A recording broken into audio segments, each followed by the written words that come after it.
a long time ago, like this is around 600 years after Hijrah, so it's well after the ghaibah of our Imam, but in the early days, there was a lot of people in north of Iraq who are Nasibi, and many of them still are.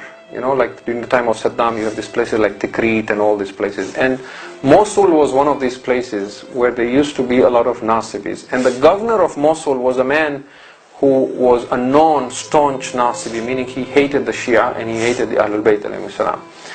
And him and his wife did not have any children, so they made another. And the another they made is that if Allah blesses us with a child, then we will kill a Shia. We will get this child to kill a Shia. This was the level of their hatred. Now look at how Allah works. He blessed them with a child. So they blessed a child, they called this child Jamaluddin. He was known as Jamaluddin al-Musili. And he grew up, fine young man, the son of the governor of Mosul and so on. When he reached his early 20s and he was now all, ready and built, his mother said to him, "My son, you were born by the barakah of Allah, because we made another that if He blesses us with a child, you will kill one of these Rafidis.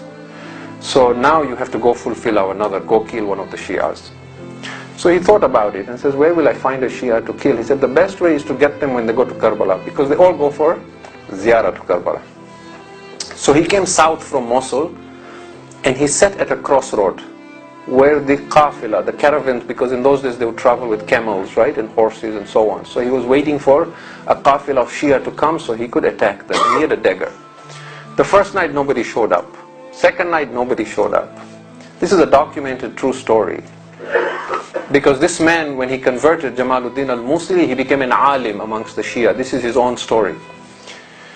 The third night, as he sat there, he saw a caravan approaching from a distance. He saw a qafila. He said, this must be a group of Shias coming back from Karbala, heading in a different direction. I will get them there.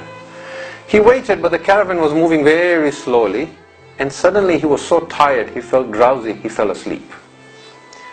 The qafila came, they passed by him at the fork of the road, and they went on. They moved away.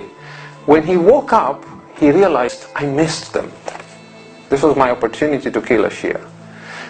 And all that he saw was he was covered in dust, because when the qafila passed, with their horses and all that, ghubar, they were covered, he was covered. So he went back very disappointed that he missed killing them. He slept that night. He says, when I slept at night, I had a dream that it was the day of judgment. It was Yawmul Qiyamah. And somebody announced and said, bring all the Nasibis for the fire of Jahannam. And he says, we were all brought to the fire and I was one of them. And he says, they started throwing all these enemies of Ahlul Bayt in the fire, and they took hold of me, the angels. And I was screaming with fear, and they threw me in the fire, but the fire threw me back out again. So he says, now he is reporting this. He says, the angels in my dream asked the fire of Jahannam, Ya naru Jahannam, he is a Nasibi, why do you not burn him? And the fire says, we cannot burn him because he is now covered with the dust from the Zuwwar of Hussayn. He is now covered with dust from the Zuwwar of Hussayn. Now, he says, now his dream continues. He says, the angels washed me and removed all the dust from my body. And then they threw me back again in the fire, and the fire threw me out again. And the angels asked the fire and said, why do you not burn him now? We have removed all the dust of the Zuwwar of Hussayn. And the fire said, but some of the dust has now entered his heart. He has now developed a love for Hussayn. And because of that, we cannot touch him. When he woke up, he was a changed man, and he realized his parents were wrong. So he converted and became a Shia. He was a poet. He went to Najaf, he studied Islam, he became an alim.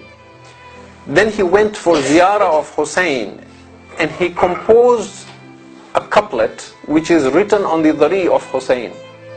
And these are the words of this alim, Jamaluddin al-Musili, who was born with the intent to kill the Zuwwar of Hussayn. He composed this poetry. He says, and this is on the dhari of Imam al-Hussayn, إِذَا شِئَتَ النَّجَاةِ فَزُرْ حُسَيْنًا. If you want salvation, then go visit Hussayn. لِكَيْ تَلْقَ الْإِلَهَ قَرِيرَ عَيْنًا. So that you may meet your Lord with that which will delight your eyes. Why? فَإِنَّ النَّارَ لَن تَمَسَّ جِسْمًا. For the fire of hell will never touch a body. عَلَيْهِ غُبَارُ زُوَّارِ الْحُسَيْنِ. On which is the dust of the Zuwwar of Hussayn. إذا شئت النجاة فزر حسينا لكي تلقى الإله قرير عينا فإن النار لن تمس جسما عليه غبار زوار الحسين. And that is why you're told, if someone goes to Karbala, comes back, try and shake his hand or hug him before he takes a shower even. Because he brings with him a barakah that you don't understand, but the fire of hell understands, that the angels understand. It doesn't matter in this world, but it matters in the hereafter. And we are told in hadith that no matter how spiritual you become in life, if you die without ever going for ziyarat of Hussayn, this will be one of the sources of your regret on the Day of Judgment. Unless you don't have the health or the wealth, that is a different case. For those, the Ahlul Bayt love their Shia so much, they will come for your ziyarah. But if you have the means and the ability, at least once in your lifetime you must go see Hussayn. Because the maqam of the Za'ir of Hussayn on the Day of Judgment is completely different from anyone else. It doesn't matter how great an alim he is or what his level and his